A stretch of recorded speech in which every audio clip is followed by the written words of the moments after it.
لو انت قلقان، ولو انت عايز تحب وتتحب ولكن خايف من القرب، خايف من انت تقرب من حد، خايف تقول لحد بحبك، خايف تخلي حد يحبك، خايف من ان انت تقرب من حد، يبقى انت في علاقة غير امنة منتظمة. دي طبيعتك في علاقاتك.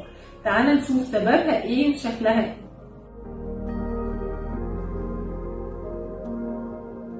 اهلا بيكم في حلقه جديده من برنامجكم التاني شويه وش مع دكتوره مي. اتكلمنا في الحلقات اللي فاتت عن العلاقات الغير امنه القلقانه والعلاقات الغير امنه المتجنبه. النهارده بنتكلم عن العلاقات الغير امنه الغير منتظمه، ودي سببها حاجه صعبه جدا، لانها سببها ان الطفل بيتعرض لانتهاك جسدي او نفسي او جنسي من مقدم الرعاية نفسه، بابا أو ماما. يعني بابا أو ماما أو تيتا أو جدو أو أي حد قريب جدا المفروض بيقدم الحب ودفء للطفل، لكن الطفل بيتفاجئ بأن في نوع من الإيذاء موجود من الشخص مقدم الرعاية.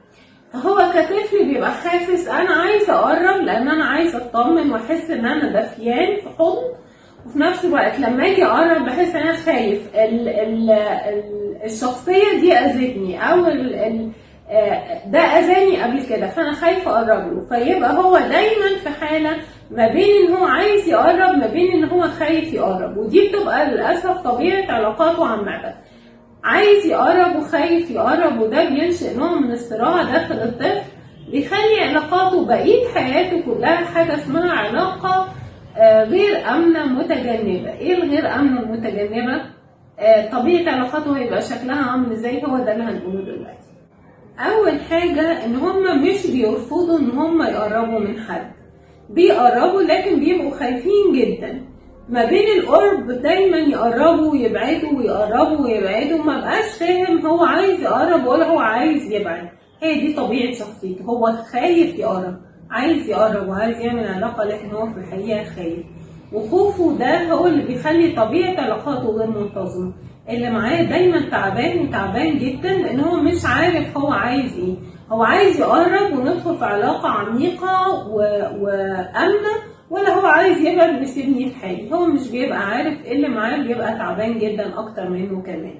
ايه الحاجة التانية؟ الحاجة التانية ان هو دايما شايف نفسه في صورة وحشة جدا. صورته الذاتية عن نفسه ان هو قليل وضعيف ووحيد ومهزوز، وصورته كمان عن الناس ان هم وحوش، هتأذيه اي مكان، واي علاقة يدخل فيها اي مكان، صداقة، زمالة، حتى لو جواز يعني درجة ارتباط او اي حاجة، العلاقة دي مصيرها الفشل. مش بس كده، اللي معايا هيأذيني، يعني انا مأذي في اي علاقة هدخلها، انا مأذي، وده شيء محتم وهيحصل ايا مكان مين اللي معايا. ايه تاني؟ الشخصية اللي فيها علاقات غير امنة غير منتظمة، ده عنده شعارين في الحياة اساسيين: لا تثق في احد ولا تقترب من احد. طبعا احنا نقدر من فهمنا لأسباب ان هو انتهك زمان نفسيا او جسديا او جنسيا، ان هو بقى خايف يقرب من الناس، ومش بس خايف، وعنده اعتقاد راسخ ان اي حد هيأذيني، واي حد دخلت في علاقة معاه هو هيأذيني. فشعاره في الحياة هو ايه؟ لا تثق، لا تقترب من احد. أصعب حاجة بقى موجودة إن الشخصيات دي بتبقى معرضة بصورة شديدة لأنواع الإدمانات المختلفة، سواء مواد أو أفلام أو مواقع، وكمان عندهم قابلية شديدة إن يجيلهم اكتئاب شديد. ودي من صعوبة العلاقات الغير آمنة الغير منتظمة. علاجها مش اسهل حاجة للامانة، لكن لو انت شخصية بتعمل علاقات غير امنة غير منتظمة، من فضلك لاقي حد مشورة او حد يقدر يساعدك في ان انت تطلع من نوع العلاقة دي. مش صعب عليك ان انت تطلع لو انت عايز. شكرا ليكم. دي كانت اخر حلقاتنا عن attachment. استنونا السلسله الجايه كمان جميله جدا. استنونا في تاني شويه ورش مع دكتوره مي نجيب. اعمل سبسكرايب عشان يوصلك السلسله الجديده.